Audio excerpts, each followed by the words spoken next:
Non, comme je l'ai dit encore une fois, je ne suis pas là pour parler évidemment de l'honorable, notre aîné Martin Fayulu. Moi, j'estime que la personne habilitée à convoquer les dialogues, ce n'est que le président de la République. Il est le garant du bon fonctionnement des institutions. La Constitution lui confère. Je dirais que les dialogues, est-ce qu'il y a un fondement? Est-ce que les dialogues sur son fondement constitutionnel, le dialogue a une base légale? Je dirais que non. La Constitution ne reconnaît pas les dialogues. Donc c'est inconstitutionnel de dire. Oui, c'est vrai, c'est inconstitutionnel. Mais écoutez, la Constitution n'est pas la seule source de droit. Que l'honorable professeur docteur Ebrand Désiré Cachemire Kolangel, c'est un député élu dans les territoires de Boulungu et puis dans la province du Kwilu. En tant qu'honorable, il a des actions à mener pour son contrée. Aujourd'hui, populisme, je dirais non. Parce que c'est quelqu'un qui est très réservé, les connaissants, très réservé et très effacé dans les médias. C'est pas un populiste. J'ai toujours à l'idée que l'on doit croire aux gens pendant qu'ils sont dans leur ascension, mieux pendant qu'ils sont dans leur début. Nous ne sommes pas de cette race-là consistant à croire aux gens lorsqu'ils sont déjà arrivés. Nous nous croyons aux gens lorsqu'ils sont dans leur début. Alors, nous recevons pour vous aujourd'hui Christopher Moubou, un ami de longue date. Il a toujours la passion pour la politique et il a toujours prôné le changement. Et aujourd'hui, il est rattaché auprès du professeur Ebrand Kolangel et il lui accompagne politiquement et scientifiquement. Cher Christopher Moubou, bonjour. Comment vous vous sentez pour la première fois sur le plateau Micro-Show? Ça va, c'est très bien. Déjà, je retrouve quelqu'un avec qui on a passé de très bons moments ensemble depuis l'université et tout. Donc, c'est un grand plaisir. Même si à l'université, vous n'avez pas cette taille, aujourd'hui, vous avez grossi. Toi aussi, tu as grossi. Alors, cher Christopher, rappelons aux téléspectateurs et téléspectatrices que nous allons discuter de 3 thématiques fondamentales, mais il y aurait une sous-thématique. La première, c'est d'abord la question de la cohésion nationale, évoquée par le grand politicien Martin Fayulu du parti, mais le président du parti décidé. Et en deuxième lieu, nous allons nous reposer sur la question de la révision constitutionnelle en République démocratique du Congo. Quand est-ce qu'il serait vraiment opportun de réviser la loi fondamentale, notre loi fondamentale, que beaucoup de scientifiques ont jugé qu'il y avait vraiment des dispositions à revoir. Il y avait d'autres éléments à intégrer. Mais quand est-ce qu'il serait opportun? Et en troisième lieu, nous allons brosser également une question très cruciale. Avant toutefois de parler des activités, mais des actions majestueuses du professeur Ebrand Kolangel. Est-ce du populisme? Est-ce le professeur veut visibilité? Ou concrètement, qu'on pense d'autres que le professeur fait beaucoup pour la République et que nous devons le reconnaître? Voilà un peu les thématiques sur lesquelles nous allons nous reposer pendant cette émission.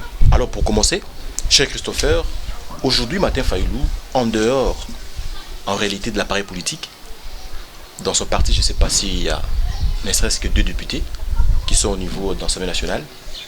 Il a quitté la RDC, il est parti à l'étranger et il revient alors qu'il n'est pas, j'insiste, dans l'appareil politique.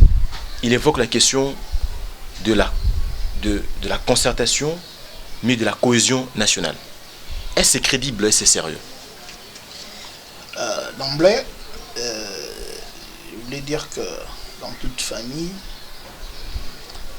lorsque on constate que nous sommes agressés par des gens extérieurs,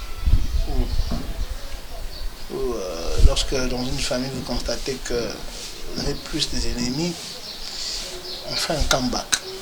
C'est-à-dire, on se demande, on se pose la question. On doit se mettre ensemble pour discuter. Alors, je ne suis pas là pour défendre ou soutenir l'unité de l'honorable Fayulu, parce qu'il a été une fois. Et puis, voilà, moi je suis de l'île épaisse. Jusque-là, notre parti ne s'est pas encore prononcé sur la question. Nous avons des instructions à suivre. Mais s'il faut mettre un avis en tant que scientifique, ma liberté d'esprit est garantie. Je dirais que la cohésion nationale, c'est bien.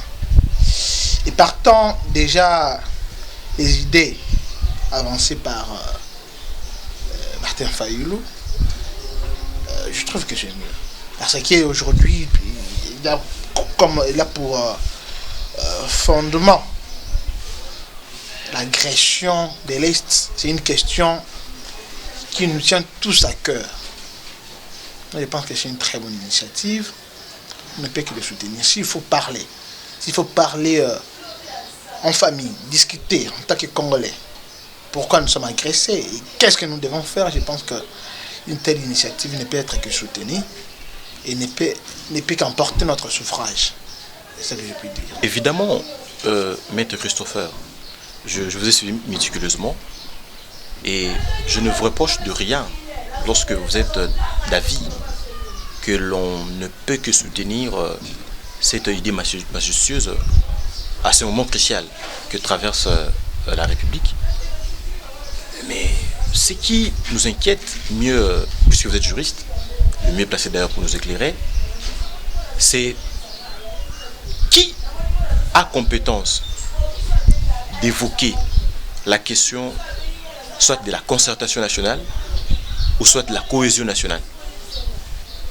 Et quelle démarche pour diligenter telle procédure. Et cette démarche est reposée sur quel texte? Sur base alors de quel texte? Donc qui, comme je l'ai dit, peut évoquer ces mécanismes? Deux, quelle en est la procédure? Et cette procédure repose sur quel texte? Parce que nous, ça nous inquiète. On a vu le président Martin Fayulu interdire ces députés. Parce que c'est lorsque, à moins que je me trompe, c'est lorsque l'on se retrouve, politiquement on doit se battre pour se retrouver dans l'appareil politique. Enfin, de mener sa politique dans l'appareil. On ne peut pas mener sa politique en dehors de l'appareil. Preuve en est qu'aujourd'hui, nous réalisons que est-ce que c'est correct la question qui nous amène sur la table? Non, comme je l'ai dit encore une fois, je ne suis pas là pour parler évidemment de l'honorable notre aîné Martin Fayulu. Moi j'estime que la personne habilitée à convoquer les dialogues, ce n'est que le président de la République. Il est le garant du bon fonctionnement des institutions. La Constitution lui confère plusieurs matières et plusieurs pouvoirs. S'il est opportun, j'estime que le président dirait que non, il faut aller au dialogue. Si ce n'est pas encore opportun, j'estime aussi que le président, partant de son pouvoir souverain, il dira aussi que ce n'est pas encore opportun. Alors, le président Fayulu ou l'honorable Fayulu n'a fait qu'une proposition. Il n'a fait qu'une proposition. La démarche qu'ils peuvent le faire, et parce que le dialogue ne peut être tenu par les... Il y a les prélats catholiques qui sont là, les prélats catholiques, il y a nos pasteurs, des évêques, des DCC. Je suis dernièrement, j'ai vu les gens de l'opposition, nos frères de l'opposition, être tout autour de la Croix, qui est un émissaire de l'ONU pour l'Afrique. Nous allons discuter sur la question. Nous attendons que les chefs de l'État puissent le fixer. Je dirais que le dialogue, est-ce qu'il y a un fondement? Est-ce que le dialogue sur son fondement constitutionnel, le dialogue a une base légale? Je dirais que non. La Commission ne reconnaît pas les dialogues. Donc c'est inconstitutionnel de dire. Oui, c'est vrai, c'est inconstitutionnel. Mais écoutez, la Constitution n'est pas la seule source de droit. À part la Constitution, il y a d'autres sources de droit. Il y a aussi la coutume, qui est une source de droit. Et ici, nous parlerons d'une coutume constitutionnelle. Une coutume constitutionnelle. Parlons d'une coutume constitutionnelle. Mais vous sentez, il y a une question qui pourrait venir de naturel. Tout à fait. Lorsque vous poserez la question sur la coutume constitutionnelle et la constitution coutumière, donc évidemment. Je sais déjà. Alors ici, nous parlons d'une coutume constitutionnelle comme ensemble de pratiques répétitives dans une société. Vous voyez que le dialogue, si Fayulu évoque le dialogue aujourd'hui, ce n'est pas lui qui a commencé cela, c'est depuis la naissance de la République démocratique du Congo. C'est avant 1960, même pour avoir l'indépendance, nous sommes allés au dialogue. Avec 6 tables rondes qu'on avait appelées. Après ça, il y a eu des dialogues en dialogue. Vous savez que notre pays, la République démocratique du Congo, est un pays un grand consommateur de dialogue. Donc on connaît des diarrhées. Donc on connaît du dialogue en dialogue. Évidemment. Donc on est dialogue à dialogue. Mais bon, c'est pas mauvais. C'est pas mauvais. Ça dépend. Ça dépend de l'opportunité. Ça dépend de l'opportunité. Non, le peuple est invité dans ce processus où ce sont des acteurs politiques qui doivent se rencontrer et discuter des choses qui leur intéressent et d'imposer ces choses au peuple. Parce qu'on doit aussi signaler que c'est de ces différents dialogues que sortent souvent les résolutions pour de prochaines révisions constitutionnelles. Dans tous les acteurs politiques, je peux dire, c'est le président de la République emporte le suffrage du peuple. Et c'est le président de la République. Il est seul à représenter les peuples parce qu'il est le seul à être élu par l'ensemble de la population congolaise. Même nos députés ne sont pas élus par l'ensemble de la population congolaise. Il y a des partis, mais le chef de l'État est élu dans l'ensemble. Alors il doit être de bonne foi. Donc il est le seul. Alors il doit être de bonne foi alors. Comme il a toujours été. Comme il a toujours été. On sent qu'ici il y a l'union sacrée. Ah bon. C'est pas que c'est l'union sacrée, c'est question du nationalisme. On est patriote. On est patriote avant tout. Avant tout. Alors, apparemment cette question vous met un peu mal à l'aise de parler du Martin, surtout. Alors, la question alors de la révision constitutionnelle. Aujourd'hui, ça a fait couler beaucoup d'encre salive. On a eu à l'époque le professeur Bouchab qui soulevait, il était en tout cas, pour ne pas dire le premier, à soulever la nécessité de la révision constitutionnelle à l'époque. L'UDPS dans l'opposition, l'UDPS avait taxé cette idée de tout le monde. Je me rappelle encore le professeur Jacques Julius Nekili qui cette fois-là rimait ensemble avec l'opposition pour dire qu'il a tenu plusieurs conférences où il disait qu'il faut éviter les grenouillages, les tripatouillages de la Constitution, il faut quitter ce genre-là, ce n'est pas une bonne idée. Mais aujourd'hui, alors, les choses ont changé, c'est l'UDPS qui est au pouvoir. On soulève une fois de plus, même pendant je crois, les grands débats des acteurs, des candidats à la présidentielle, chaque candidat à la présidentielle a soulevé la nécessité de la révision constitutionnelle. Mais l'opposition boycotte toujours. On dit qu'il n'est pas opportun. Alors comment vous réagissez face à cela? Quand est-ce qu'il serait opportun?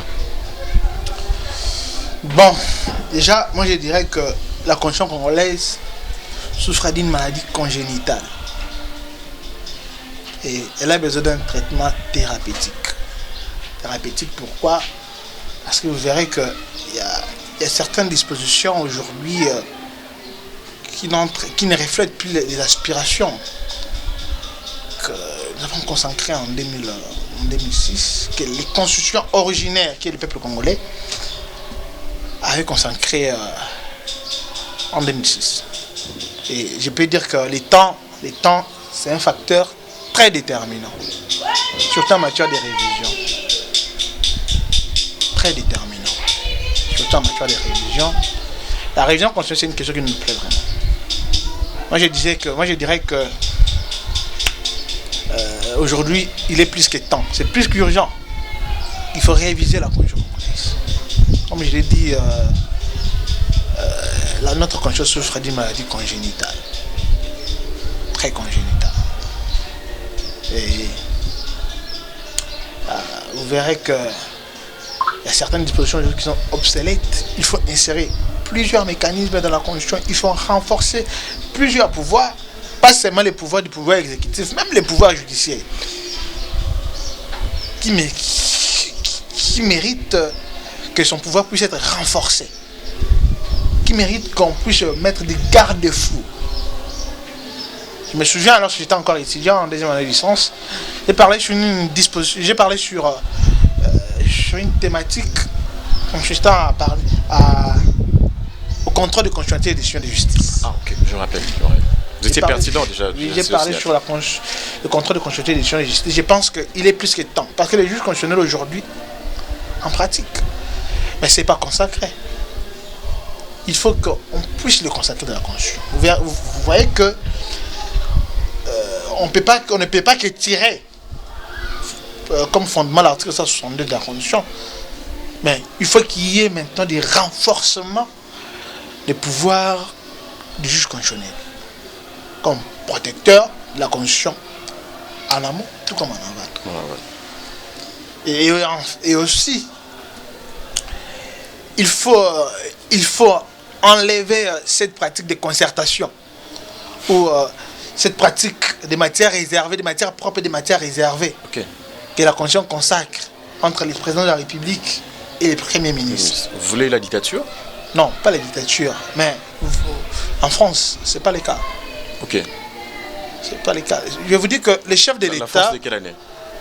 La 5e République. La 5e République. C'est pas le cas. Vous ne verrez jamais que... Vous ne verrez jamais des matières propres et des matières partagées. Partagées.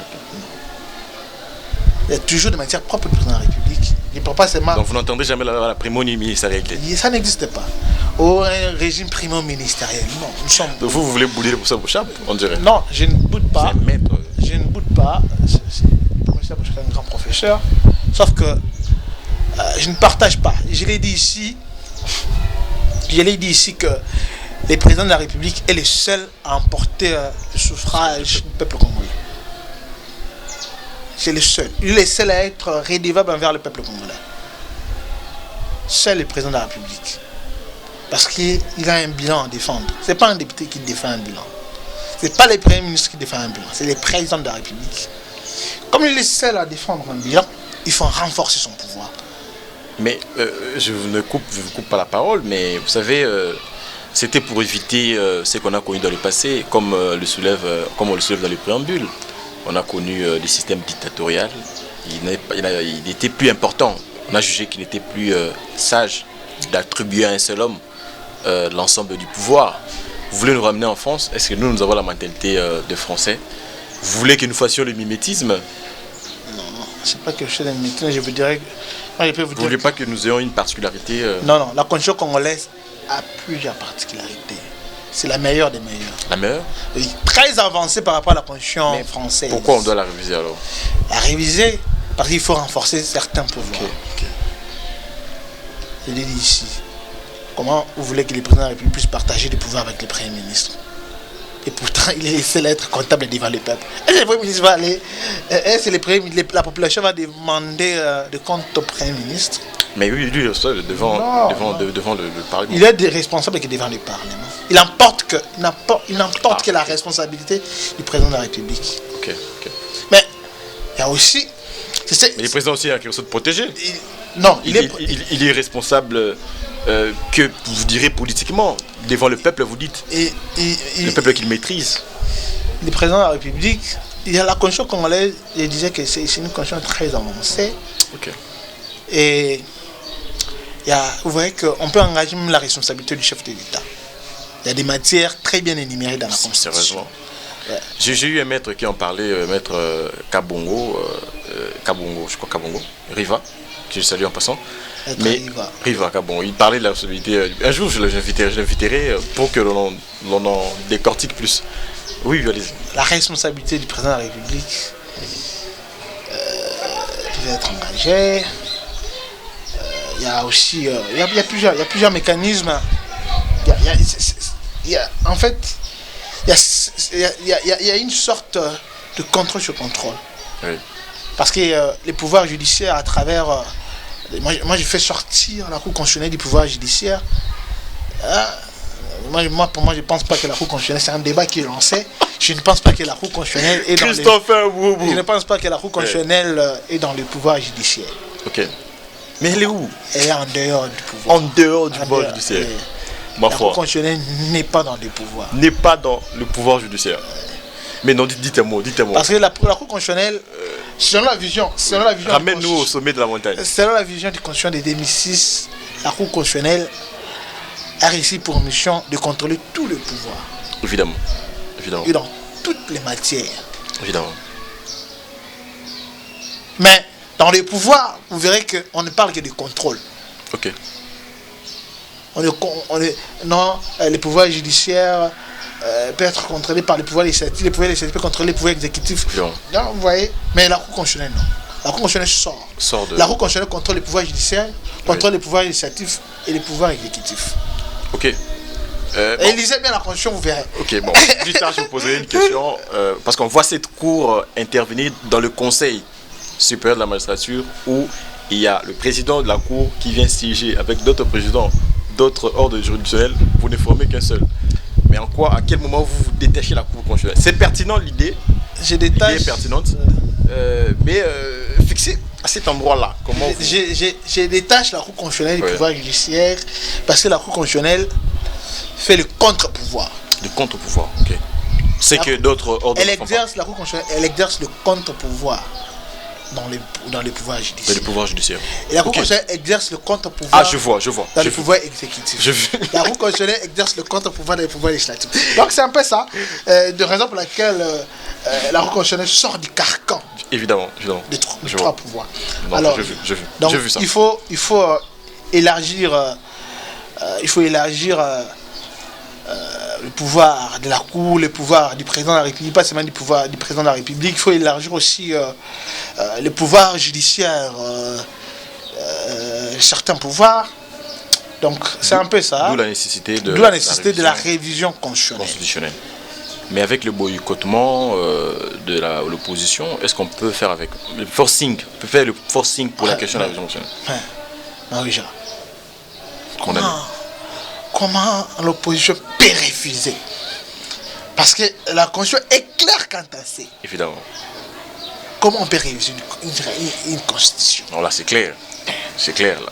Vous verrez que d'ailleurs, j'aime bien le Constitution originel. Okay. Il est très inspiré. Il est très inspiré parce que... Il a prévu tout déjà. Il a tout prévu. Raison pour laquelle je vous dis que notre Constitution de 2006, c'est une Constitution très avancée. Dans les temps comme dans l'espace. Alors, aujourd'hui, discorde au sein de l'UDPS. Mégestion, permettez-moi le terme, entre les deux secrétaires généraux sortant et l'entrant. On a vu les deux partir voir Mama Marthe à l'IMT. On se pose la question, est-ce de la grandeur, est-ce du professionnalisme sur le terrain politique que dans un État, un parti au pouvoir puisse voir ses règlements, soit c'est différent, être réglé par la maman du président de la République? Bon, d'emblée, je dirais que Mama ce n'est pas n'importe qui. Okay. On ne peut pas la délibérer. Au-delà d'être la mère du chef de l'État, Mama, elle connaît l'UDPS. C'était la femme du patriarche. Respect à lui. Fait docteur Etienne Tshisekedi Tshilombo. Donc Mama connaît le fonctionnement de ces partis politiques. C'est vrai que aujourd'hui nous sommes ensemble, mais elle a un droit, elle a un mot à dire, elle a le droit de faire ce qu'ils sont en train de faire. Et nous, je pense qu'elle avait demandé aux protagonistes, aux deux camps, d'être patient, et d'attendre que le chef de l'État puisse revenir afin que celui-ci puisse délibérer sur la question. Nous attendons l'arbitrage du chef. Et nous invitons les décans à mettre de l'eau dans l'air vin afin de ne pas énerver des esprits qui dorment encore. Parce que vous savez que l'IDPS, c'est un parti des esprits. Il y a beaucoup de morts. Maître Christopher, qu'est-ce que vous reprochez à Augustin Kabouya? Bon,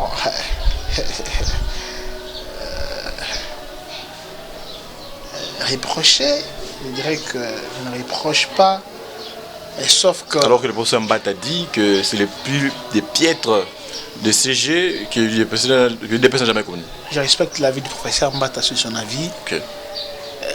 Je n'entrerai pas dans ses qualifications. Je dirais tout simplement que... Vous voulez dire qu'il est borderline? Non, même pas, je ne dirais pas ça. Je dirais alors, pas ça aussi. Le professeur Mbata aussi, c'est pas un garçon de la rue. C'est son avis. Il est professeur, nous vous rappelons. C'est pas un problème, je ne suis pas étudiant.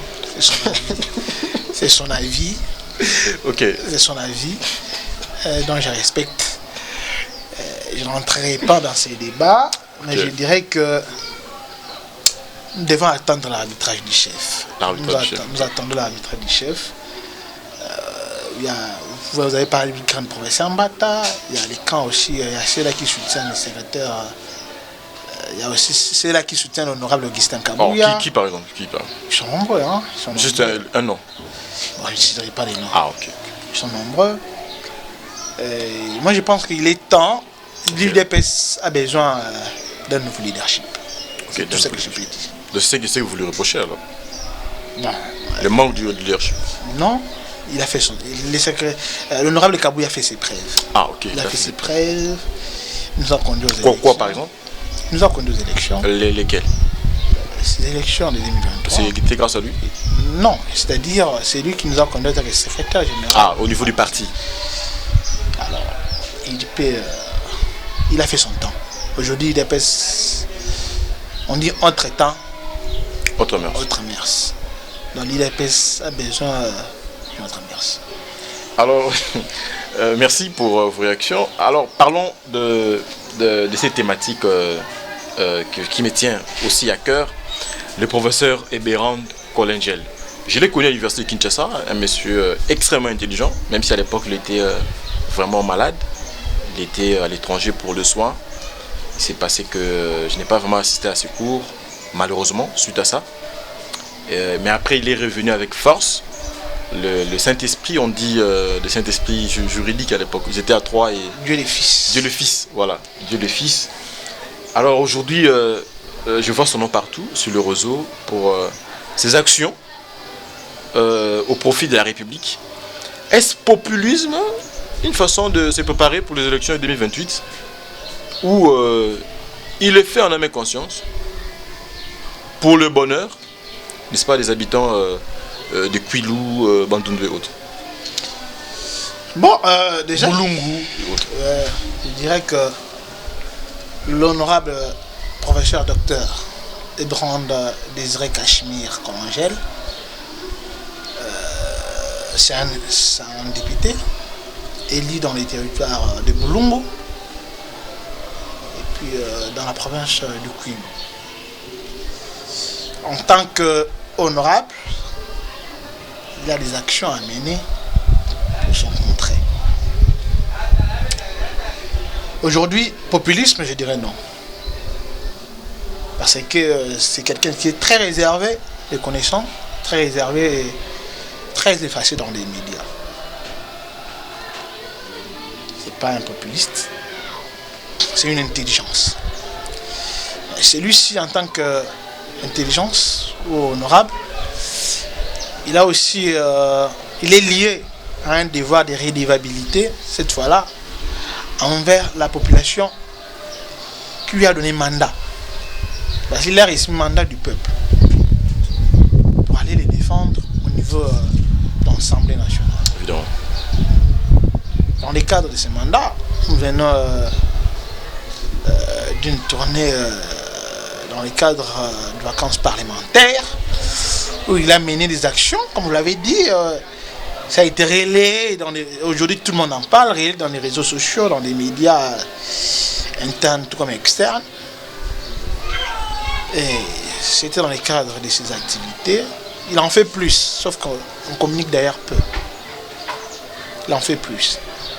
Je peux vous signaler qu'aujourd'hui, le territoire de Boulungu, suite à une pluie, le territoire allait disparaître. Je vous dis. Disparaître? Je vous dis. Disparaître. Okay. Je pèse bien mes mots. Et vous avez des images, je vous ai montré. C'est grâce à son intervention. Sur forme propre. Il a fait construire. Il est en train de faire construire. Il avait des moyens d'autorisation? Évidemment. Évidemment. C'est un juriste. C'est un avocat. Ah, ok. Il connaît la procédure. Évidemment. Et on dit ce qui n'est pas interdit est permis. Évidemment. Dans le droit public, ce qui n'est pas non plus interdit n'est pas permis. Pas permis. Plus tard on en parlera. Alors, après la pluie, je disais, les territoires allaient disparaître, il n'y avait plus de route, la population se plaignait. Comme d'habitude, ils n'ont qu'une seule personne. Comme d'habitude, ils n'ont qu'une seule personne à qui s'y référer. Ils sont référés encore à ces gratons. Mais là-bas, il n'y a pas d'autres politiciens. Ils sont nombreux. Ils sont nombreux. Sauf que celui des leaders. Les leaders. Mais face à cette réalité, il n'y a que lui. Ouais, c'est lui. Mais on n'a vu aucune autre intervention. Oui. Mais ça ne vous frustre pas? Non, ça ne me frustre pas. D'ailleurs, il est très sérieux lorsqu'il pose ces gens. Okay. Il a écourté ses séjours en Europe pour rentrer au pays en fait d'intervenir. Parce que lorsque cela s'est fait, il a vu les images, il était en Europe, il a écourté ses séjours, il est rentré au pays afin d'intervenir. Je dirais que c'est la grandeur de ces cœurs-là. Il a les cœurs d'aider. Il a les cœurs de faire quelque chose. Il veut marquer son temps. L'homme est dans son temps. Et il a intervenu. Aujourd'hui, on parle aussi d'autre chose là-bas. Là où on parlait d'une disparition, on voit la vie. La vie. Et dans le cadre de nos vacances parlementaires, s'il faut les signaler, l'honorable professeur docteur Désiré Cachemire Komangel, les rouleaux compresseurs, comme on aime bien l'appeler. Le rouleau compresseur. Le rouleau compresseur, la force qui crève. C'est une machine. Ok, c'est une machine, évidemment. Alors, dans le cadre des vacances parlementaires, il a fait des dons. Ok. Dans le cadre de rentrée scolaire, on a fait des dons. Ça cahier stylo bic une fois. Et de l'argent. Il a aussi visité, je ne sais pas si vous étiez au courant, il a visité un village toujours dans le territoire de Boulungu où presque toutes les habitations avaient pris feu. Ok. T'as dû à la sorcellerie? C'est pas non, pas la sorcellerie. Il fait des brousses. Bon, en fait, certains disent que il fait des brousses, d'autres racontent aussi des choses. On connaît comment ça se passe. Jusque là, il y a des enquêtes qui sont en train d'être menées. Pas moyen de tirer des conclusions. Mais on a vu qu'il y avait des maisons qui ont pris feu. Il fallait soutenir ce peuple indigène. Il est allé, il a remis de l'argent à cette population, il a remis des tôles à cette population, en fait que cette population puisse avoir des maisons habitables à long terme. À long terme, ok. C'est dans ce genre d'intervention. C'est vrai que certains diront que cela n'entre pas dans les pouvoirs d'un député. Ok, oui. Mais vous comprendrez que lorsque vous êtes député, vous êtes appelé à faire aussi. Vous êtes appelé à vous sacrifier. Donc tout n'est pas dans les textes. Tout n'est pas dans les textes comme nous. Il y a d'autres devoirs qui. L'humanisme. Il y a l'humanisme. Dans les députés aussi, il y a l'humanisme. Évidemment. Il y a l'humanisme. Et dans lui, nous trouvons aussi cet humanisme. Parce que ce n'est pas tout député qui accepterait de poser ce genre d'actes et de dépenser beaucoup comme il est en train de le faire. Moi, je suis à Tchangou, ça peut te choquer. Tu sais, je connais pratiquement aucun député. Ah, c'est triste. Très triste. Et quand j'entends qu'à Boulungu, ils ont quand même un représentant qui fait des choses que nous voyons. En tout cas, je me dis, si seulement j'habitais à Boulungu. Mais malheureusement, je suis ici à Tchangou et je dois supporter l'insupportable. Un jour, je vais vous amener à Boulungu pour voir ça me ferait grand les plaisir. réalisations du professeur Docteur Ebéan Colombo. D'ailleurs, j'amènerai la caméra, nous serons là, ça ferait grand plaisir. Oui, oui. Et en plus, au-delà de ça, c'est lui qui a mis l'éclairage public là-bas. Au-delà de l'éclairage public, il a mis de l'eau. Il est en train de se battre pour que la population puisse avoir de l'électricité. Ce peuple doit lui être reconnaissant alors. Donc, entre lui et la population, il y a cet amour qui est vice-versa. C'est comme un cordon ombilical. Maître Christopher, vous allez régler la caméra, puisque nous sommes à la fin de notre émission, pour vous dialoguer avec la jeunesse qui nous suit. On dit la jeunesse est l'avenir de demain. Et politiquement, nous avons une jeunesse juteuse qui parfois est manipulée. Et après, vous regarderez les habitants du Boulungu et vous leur direz un mot par rapport au bienfait du professeur Ebéan Kolongel, leur devoir face à ces actions. Est-ce qu'ils doivent utiliser ça comme sans être des bons pères de famille et un peu plus tard crier encore à l'aide. Et voilà, je vous appelle à ces deux options pour que vous puissiez vous diriger aux gens qui nous suivent. À la jeunesse congolaise d'abord. On est tous jeunes, on est tous congolais. Nous sommes appelés à faire preuve d'un amour remarquable envers notre pays qui nous a tout donné. Ne cherchons pas qu'est-ce que le Congo a fait pour nous, mais cherchons d'abord qu'est-ce qu'on peut faire pour le Congo. Je nous appelle à aimer notre mère patrie, à conjuguer les efforts afin que nous puissions sortir ces pays du gouffre les gangrènes aujourd'hui. Nous sommes appelés à la grandeur, à se surpasser. Nous sommes attaqués de partout. Le président de la République se bat seul. Et il a besoin de jeunes à côté de lui. Je vous exhorte à soutenir les chefs de l'État, le président de la République, Fatou Béton, afin qu'ensemble, nous puissions vaincre nos ennemis, les Rwandais, les Ougandais et leurs supplétifs, les M23. À la population de Boulungu, je vous demanderai tout simplement à continuer à soutenir l'honorable professeur Dr Kolongel et Brand Désiré Cachemire, comme nous le faisons, l'homme que nous avons tous surnommé les rouleaux compresseurs. Son amour envers sa population ne s'arrêtera pas. Il a fait, il fera encore plus. Pour lui, il dit jusque-là, il n'a encore rien fait. C'est à nous aussi de les témoigner, cet amour-là. Soutenons-le. Battons-nous pour lui. En fait qu'ensemble, comme lui-même l'a dit, que nous puissions construire notre territoire avec notre slogan Boulungu Yampa. J'ai dit et je vous remercie. Alors c'est par ici que l'émission prend fin. Cher Christopher, nous vous invitons à